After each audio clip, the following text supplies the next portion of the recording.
আমার ভাইরা,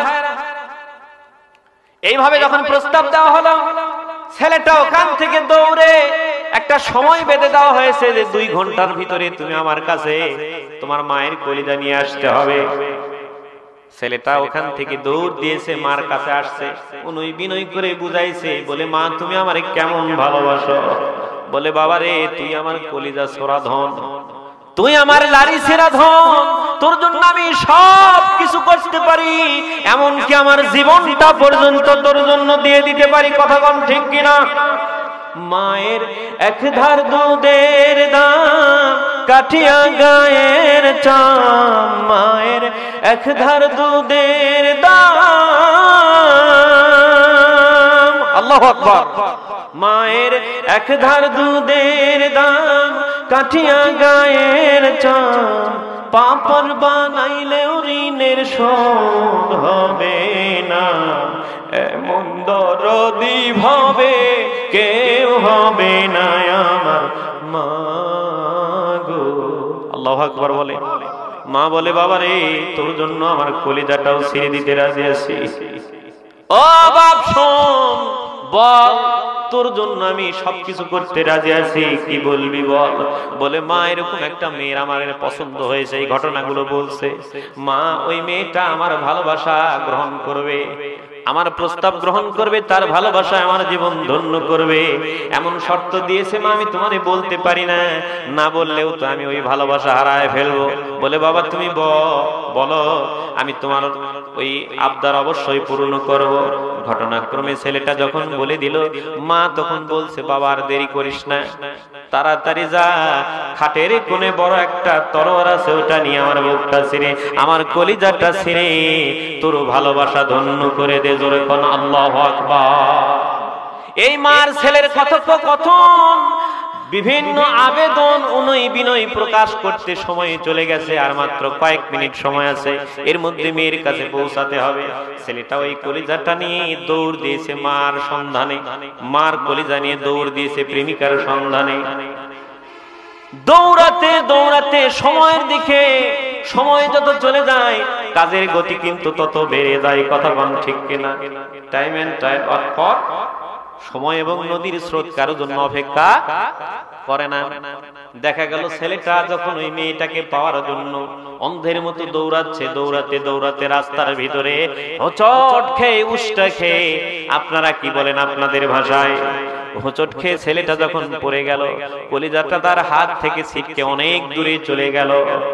ছেলেটা প্রচন্ড আঘাত পেয়েছে, ওইদিকে তার হুঁশ নাই, জ্ঞান নাই, কারণ সময় নির্ধারিত সময়ের মধ্যে না নিয়ে গেলে অ্যাকসেপ্ট হবে না, গ্রহণীয় হবে না, কবুল বলবে না। ছেলেটা কষ্ট করে উঠতেছে, এমন তো অবস্থায় কলিজার ভিতর থেকে শব্দ বের হচ্ছে, বাবারে তুই তো পড়ে যে আঘাত পাস নাই। জোরে কন্যা সুবহানাল্লাহ। আসসালামু আলাইকুম ওয়া রাহমাতুল্লাহ। আমি জানতে চাচ্ছি আপনারা কেমন আছেন?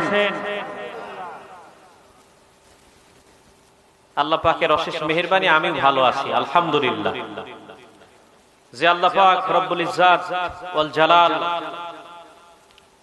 কুদরত ওয়ালা, রহমত ওয়ালা, আমাদেরকে অত্র এলাকা থেকে বেছে বেছে এই রহমতি বরকতি সামিয়ানার নিচে আসার বসার তৌফিক দিয়েছেন, সেই মহান মুনিবের দরবারে আমরা কালেমাতুশ শুকুর কণ্ঠের কাছে সমস্ত শক্তিকে উজাড় করে দিয়ে ঘোষণা করছি, কোরআনের ভাষায় পড়ছি, সবাই বলছি আলহামদুলিল্লাহ।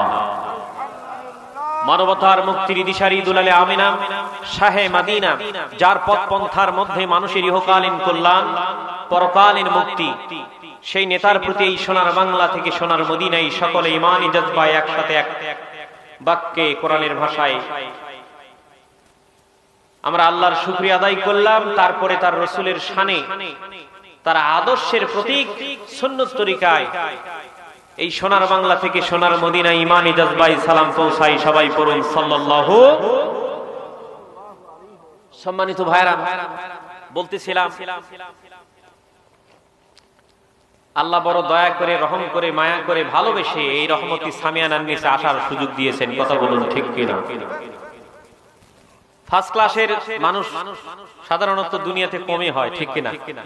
কম হয় না? ফার্স্ট ক্লাসের মানুষ কমই হয়, আর থার্ড ক্লাসের মানুষ ভিড়াভিড়ি চাপাচাপি হয়, ঠিক কিনা বলেন? তো আল্লাহ পাক আমাদেরকে কেমন ভালোবাসেন, এরকম একটা প্রশ্ন আল্লাহ পাকের দরবারে আল্লাহর পয়গম্বর মুসা আলাইহিস সালাতুস সালাম আল্লাহকে জিজ্ঞাসা করতেছেন, রব্বুল আলামিন কত কুদরতওয়ালা তুমি, একই মায়ের পেট থেকে একই সাথে 2 জন 3 জন 5 জন 7 জন পর্যন্ত, তার চেয়েও বেশি হয়, ঠিক কিনা বলেন? যমজ ভাই বোন হয় না ভাই, হয় না? অথচ কারো চেহারার সাথে কারো চেহারার মিল নাই। তুমি এত বড় কারিগর, আমার বড়ই জানতে ইচ্ছা করে তুমি মানুষকে কেমন ভালোবাসো, জোরে বলেন আল্লাহু আকবার। এক নম্বর প্রশ্ন, আল্লাহর পয়গম্বর মুসা আলাইহিস সালাতুস সালাম আল্লাহ রাব্বুল আলামিনকে যখন এইভাবে করলেন, আল্লাহ পাক বললেন, রে মুসা, এটা তো বড় আজীব বিষয়, আজীব প্রশ্ন তুমি আমারে করেছো। আমি যদি বান্দারে নাই ভালোবাসতাম তাহলে বান্দারে এক ঢোক পানি পান করতে দিতাম না। কথা বলুন ঠিক কিনা? আমার ভাইরা, মুসা আলাইহিস সালাতুস সালাম তারপরে আল্লাহর দয়া করে মেহেরবানি করে একটু জানাবেন কি, এত যত্ন করে এত সুন্দর অবয়ব দিয়ে লাকাদ খলাকনাল ইনসানা ফি আহসানি তাকবীর,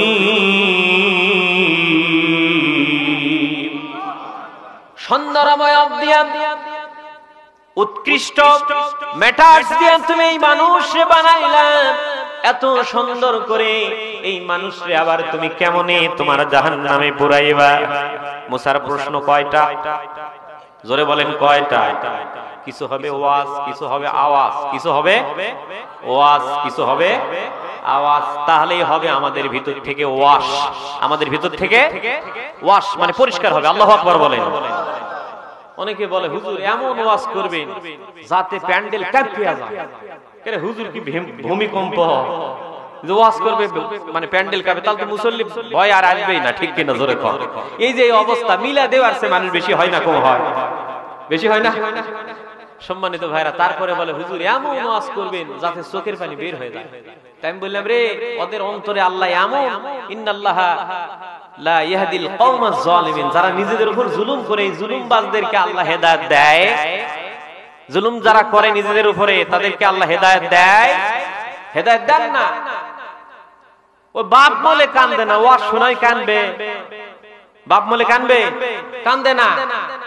তুই ওয়াজ শুনে কানবে কেমন করে? ওর মধ্যে তো মায়া মমতা কিচ্ছু নাই, কারণ আল্লাহর রহমত ওর ভিতরে কাজ করতেছে না। রহমত তো আছে আল্লাহর, যতটুকু মানে জবাবদিহিতা কিয়ামতে হবে, ঠিক কিনা বলেন? আমার ভাইরা, তাহলে মুসার প্রশ্ন কয়টা? 2টা প্রশ্ন। এক নম্বর প্রশ্ন করছেন, আল্লাহ তুমি এই মানুষরে কেমন ভালোবাসো। 2 নম্বর প্রশ্ন হলো, রব্বুল আলামিন এই মানুষরে তুমি কেমনে জাহান্নামে দিবা। মুসার প্রশ্নের জবাবে আল্লাহ রব্বুল আলামিন মুসা আলাইহিস সালাতুস সালামকে ফরমালেন, রে মুসা শোনো, তুমি ধান গম আবাদ করো। জোরে বলেন কি আবাদ করো? ধান গম আবাদ করো। ধান গম আবাদ করা হলো, যথাযথভাবে ফল ফসল যখন ঘরে তুললো, এর ভিতর থেকে কিছু ছিটা বাতাসে উড়ে, তো জেলা সেটা সেটা তো উড়ে যাবে, যাবে কি যাবে না বলেন?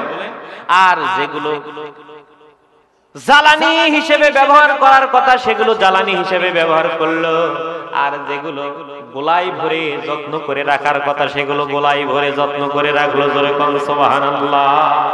বলে মুসা রে, এই গমের যে ডাল আপনারা কি বলেন? গমের ডালই বলে। গমের যে ডাল এটা তুমি জ্বালালা কেন? আর গমের যে দানা সেটা যত্ন করলে কেন? ও মুসা, ধান যেটা সেটা তুমি যত্ন করে গোলাই ভরলা, আর যেটা পুরানোর কথা সেটা তুমি কি করলে? পুরে ছাই করে ভস্ম করে দিলা। ঠিক কিয়ামতের ময়দানে আমি আল্লাহ রাব্বুল আলামিন সব মানুষকে জাহান্নামে দিব না, যেগুলো রত্ন সেগুলো আমার জান্নাতে সম্মানিত করব। জোরে কোন সুবহানাল্লাহ। 2 নম্বর প্রশ্ন, আল্লাহ তুমি বান্দারে কেমন ভালোবাসো আমার একটু জানতে ইচ্ছে করে। ইট ইজ ভেরি স্ট্রেঞ্জ, হাজার আজীব, এটা বড়ই আশ্চর্যজনক বিষয়। এর চেয়ে আশ্চর্যজনক আর কি হতে পারে? যদি আমি আল্লাহ ভালোই না বাসি রে মুসা, তাহলে এই যে আমার হুকুম অমান্য করে, আমার নিয়ামত ভক্ষণ করে চলে, আমার হুকুম অমান্য করে দুনিয়ার সব কাজ করে, আমার হুকুমের ক্ষেত্রে তারা পিছপা হয়, কথা বলুন ঠিক কিনা? আল্লাহর কাছে যদি এই কোরআনুল কারীমের ভিতরে কথা আছে, আল্লাহর কাছে যদি এই দুনিয়ার মশার ডানার মতো, আল্লাহর কাছে মশার ডানা সমতুল্য যদি মূল্য থাকতো, কাফের বেঈমানদেরকে এক ঢোক পানি পান করতে দিত না। জোরে কন্না আল্লাহু আকবার। আমার ভাইরা, আলোচনার বিষয় যেহেতু আমার এটা নয়, ভূমিকাতে কিছু কথা বলে মূল আলোচনার দিকে যাব। আল্লাহর পয়গম্বর হযরতে মুসা যখন বললেন এই কথা, আল্লাহ বললেন তুমি অমুক কওমে যাও। ওই কওমে যাওয়া হলো। ওই কওমে যাওয়ার পরে দেখা গেল ওই কওমে একজন বৃদ্ধা মা আছে। কে আছে? বৃদ্ধা মা আছে। আজকের এই মাহফিল থেকে একটা মেসেজ আমি আপনাদের দিতে চাই। আমি কিন্তু মায়ের বংশের দিক থেকে এই গ্রামের ছেলে, মায়ের বংশের দিক থেকে এই গ্রামের ছেলে। আজকে আপনারা জানা খুশি হয়েছেন, আমার মামারা, আমার মামাতো ভাইরা, খালাতো ভাইরা জানা খুশি হয়েছে। তার চাইতেও আমার মা যদি বেঁচে থাকতো সবচেয়ে বেশি খুশি হতো। কতক্ষণ ঠিক কিনা? আমার নানা জান সবচেয়ে বেশি খুশি হতো। তার চাইতেও তাদের খুশি দেখে আমার আল্লাহও খুশি হয়ে যেত।